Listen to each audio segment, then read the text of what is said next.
From the moment I met her, my fiancée seemed perfect. We were introduced by friends, and I was immediately captivated by her beauty, gentleness, and education. She carried herself with such poise, and I was so proud to finally win her over after a lot of effort. Being with her felt like the culmination of everything I wanted in life. As our relationship progressed, I began to introduce her to my family. My parents adored her. They praised her simplicity, her politeness, her intelligence. She seemed perfect to them too. Eventually, after months of dating, I proposed, and to my absolute joy, she said yes. We began wedding preparations almost immediately. One of the things I admired most was her sense of boundaries. She'd say, "Even though we're set to get married, I want to save the best for our wedding day." Her restraint, her values, all of it only deepened my respect for her. However, as time went on, I noticed a strange habit of hers. She would often receive phone calls in the evenings, and if I was around, she wouldn't answer. I was puzzled. "Who's calling you so late?" "It's just a client. Nothing urgent," she'd reply smoothly. "I'll call them back tomorrow." Her answer was always convincing, and I let it go. After all, we were both busy with work and wedding planning, and I trusted her. But a month before the wedding, everything began to unravel. The first discovery, she mentioned she'd be away on a 2-day business trip. Since she often traveled for work, I didn't think much of it. I even dropped her off at the airport, wishing her a safe trip. But that same night, by sheer coincidence, I had to attend a client dinner in New York. After the dinner, as my boss and I were leaving the venue, I spotted a couple laughing and stumbling toward a nearby club. The woman looked oddly familiar, even though she wore bold red lipstick and a provocative dress, entirely unlike her usual style. My heart skipped a beat as I recognized her, my fiancée, wrapped around a man's arm, laughing without a care in the world. I couldn't believe it. I walked up to her, stunned. "What are you doing here? And who is this?" She froze, visibly shocked. She pulled me aside, trying to explain. "It's not what you think. This is just a work event that got out of hand." "A work event?" I repeated, my voice trembling.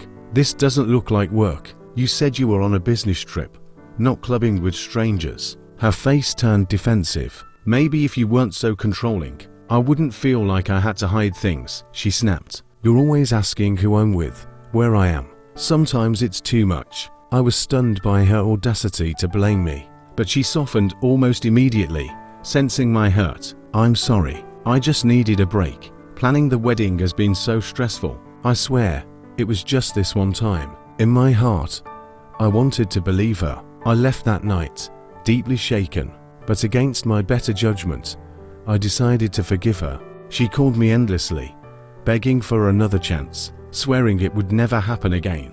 Foolishly, I agreed. The second discovery, only a week later, I was in Las Vegas for a friend's bachelor party. Late that night, as we left our hotel, I saw her again. She was at the bar, dressed provocatively, laughing and flirting with another man. She hadn't seen me yet, so I approached, hoping somehow I was mistaken. But as I got closer, it was unmistakably her, acting like a carefree single woman. I confronted her. She turned to me, eyes wide with irritation instead of guilt. "Why are you here? Are you following me?" she hissed, as though I was the one intruding. "Following you?" I shouted back. "I'm here with friends, but I guess you just happen to be here too." Lying to me again. She quickly tried to spin it. "It's not what you think," she insisted, even as her excuses became weaker. Finally, she lashed out.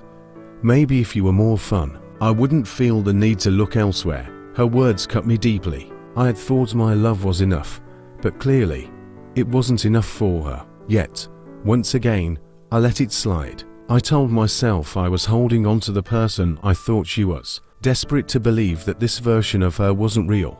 But my doubts grew, festering each time I recalled her behavior. The third and final betrayal.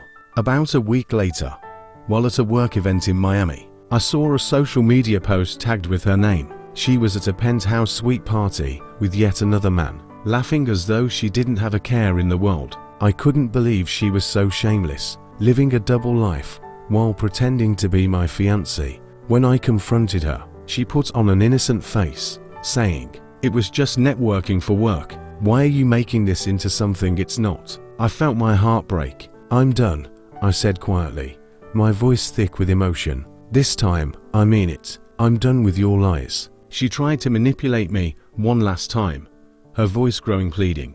"So, you're just going to leave me over some harmless fun? Do you even realize how lucky you are to be with me? Maybe I need more than what you can give." I walked away, finally understanding the truth. She wasn't the woman I thought she was. She had deceived me from the beginning, hiding behind a facade and leading a double life. Ending the engagement was painful, but I knew it was the only choice. Now, I'm left wondering if I should feel grateful to have discovered her betrayal before the wedding. Even though it left me heartbroken and betrayed, I'd invested everything into someone who is never truly mine. But maybe, in the end, it was better to have learned the truth, painful as it was. After ending my engagement, I spent months processing the betrayal and pain. My friends encouraged me to move on, reminding me I'd done the right thing by ending things before the wedding. Gradually, I began to feel ready to open my heart again. One evening, at a friend's dinner party, I met a woman named Emily. She had a warm smile, a genuine laugh, and a kindness I hadn't seen in a long time. Our conversations flowed easily, and I felt understood and appreciated in ways I hadn't experienced before. As the weeks passed, we started spending more time together, and our bond deepened into a caring and sincere relationship. Emily was open and honest, always sharing her thoughts and feelings, which made me feel secure. But just as things began to feel peaceful, my ex-fiancée reappeared.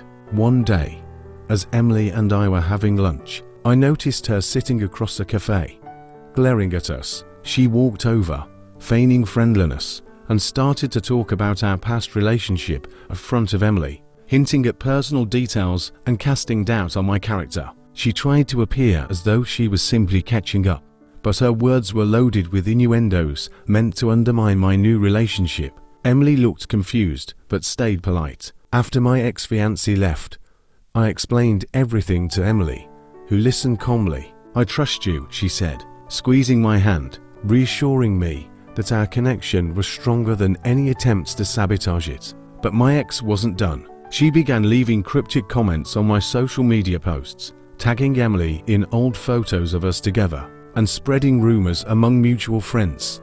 One evening, she even showed up unannounced at my apartment, accusing me of moving on too quickly, and telling me that no one would love me the way she did. It was exhausting, but I remained determined to protect my new relationship.